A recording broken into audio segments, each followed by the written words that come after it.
Mexican President Enrique Peña Nieto told Economista that Mexico and Canada will continue to participate in NAFTA under bilateral terms even if the U.S. pulls out of it.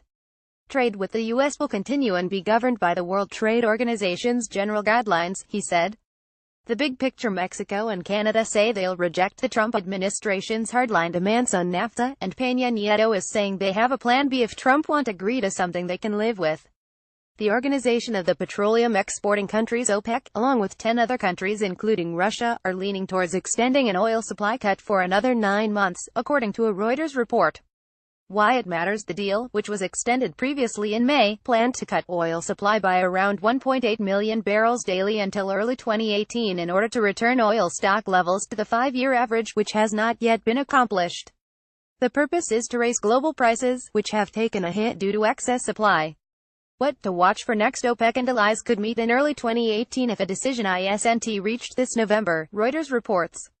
The question is not academic frustrated by stagnant income, fears for their children's future, and the deterioration of their towns and cities. Ordinary people in the U.S. and across Europe are taking it out on migrants and their traditional politicians, shaking up the Western-led political system. Sexual assault on college campuses is finally being taken seriously as a political issue, but Brown's veto of a bill that passed overwhelmingly in California's state Senate, with all 81 Democrats voting yes, shows that combating it remains politically divisive. The Facts DeVos announced she would rewrite the Obama administration's Title X guidelines. One issue she raised was with ambiguous and incredibly broad definitions of assault and harassment. She said, "If everything is harassment, then nothing is." Her statements drew the ire of activists and women's groups around the country. Rep. Jackie Speier, a California congresswoman, introduced a bill in early October that would preserve Obama-era regulations, per time. Speier's proposal would put a lower burden of proof on accusers, which was one of the controversial aspects of the Obama administration guidelines. California's state Senate passed a bill, vetoed by Brown, that protected some Title X guidelines and even extended a number of them to K-12 schools, BuzzFeed reports.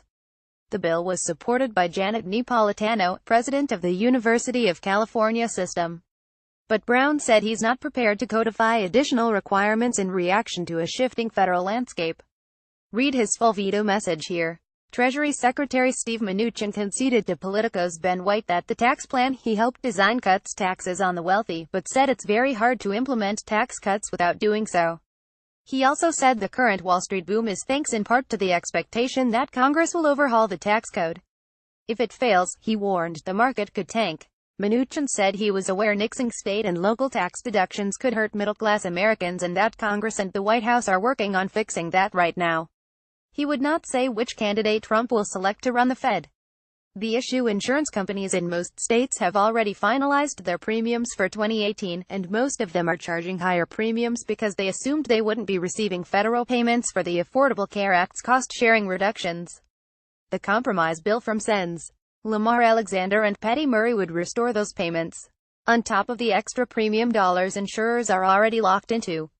What the bill does: insurers that charged higher premiums because they assumed they wouldn't receive the CSR payments would have to return the extra premium revenues to consumers and the federal government. Giving insurers time to recalculate new premiums, with the knowledge they would be receiving the CSR payments, would have made this double-dipping prevention unnecessary. The money does not go to the insurance companies, we demanded it. Both sides, Schumer said. How it happened: Schumer, said Sen. Lamar Alexander, the GOP author of the bill, was fine with the idea personally but rejected it because of White House opposition. A senior GOP aide said that isn't true, calling the proposal to delay open enrollment ridiculous and saying that Alexander immediately rejected it. We're 2 weeks away from open season, the aide said, and not passing anything this week or next week. 2 Chinese men have been indicted by federal grand juries in Mississippi and North Dakota for allegedly manufacturing fentanyl and other opioids and running a massive drug network in the U.S. 3 Americans were also charged for affiliation with the 2 men. Law enforcement officials were able to intercept thousands of lethal doses worth of acetyl fentanyl. One of the men, Jian Zhang, was also charged with acting in a way that resulted in the deaths of 4 Americans.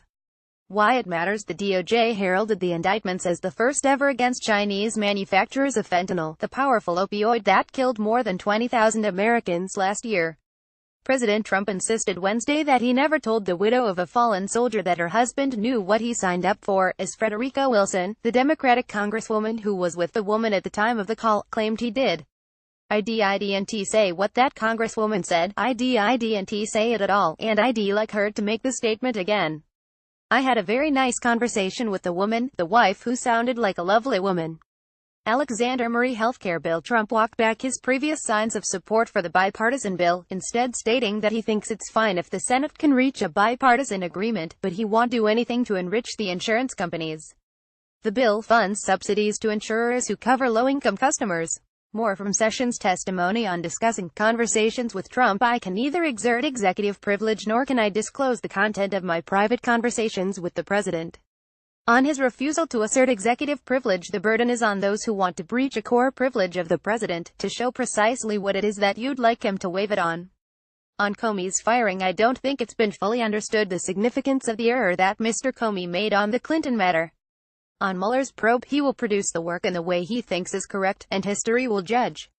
On whether the U.S. is doing enough to prevent future election interference, probably not. On the travel ban, it's a lawful, necessary order that we are proud to defend. On DACA, Sessions said the legal basis to rescind the policy came via its blanket implementation when the Office of Legal Counsel had approved its use on an individual basis.